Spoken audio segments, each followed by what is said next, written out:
Considering 2018's radically new approach to the God of War series surprisingly managed to not only be reverential to the original titles, but also ended up as being one of the best games of the entire PS4 generation, it was always going to be a tough act to follow.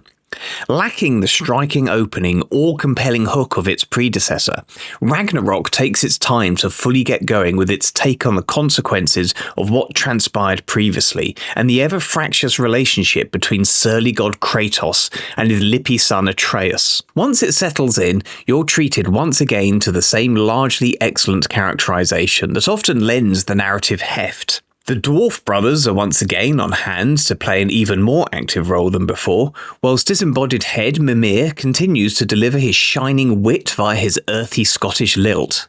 The combat is largely similar, but feels slower and more deliberate than before. In addition to giving you partners other than Atreus to order around, you also get a few opportunities to play as the gobby sulk machine himself. Whilst there's no Kratos in terms of power, he proves speedier in combat with the ability to seamlessly switch between melee and ranged combat.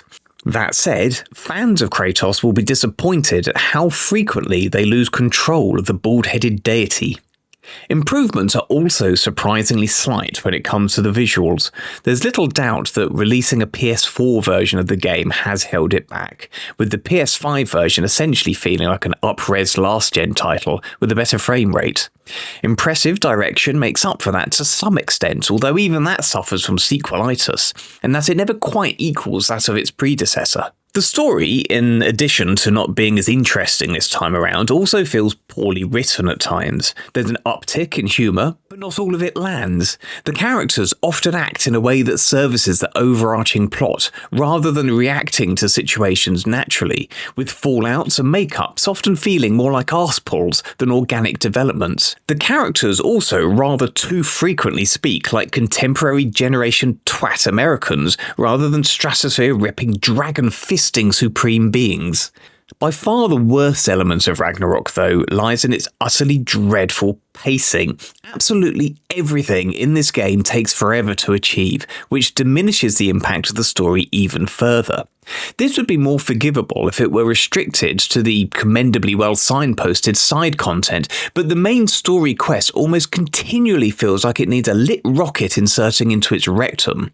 There's a storyline in the first half of the game where Atreus meets an enormously self-satisfied and condescending girl. This section starts off intriguingly enough, but then drags on for several hours too long. Yes, hours.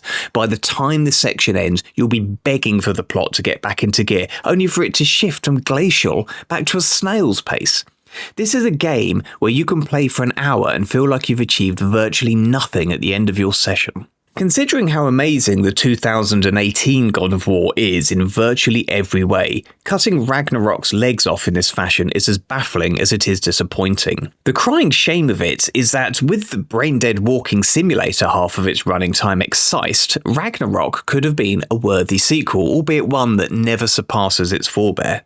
But in its current form, we're more inclined to recommend watching the cutscenes on YouTube rather than bothering to drag yourself through hours of filler that'll make you cry tears of bitter regret when you think back to how you spent your time in life on your deathbed. So summarising the pros: Kratos' weighty, satisfying combat, the fairly good story, and I do mean fairly, mostly excellent characterization, the impressive art direction, and the largely decent voice acting. As for the cons, well, the utterly terrible pacing, which is jam-packed full of filler and wandering around.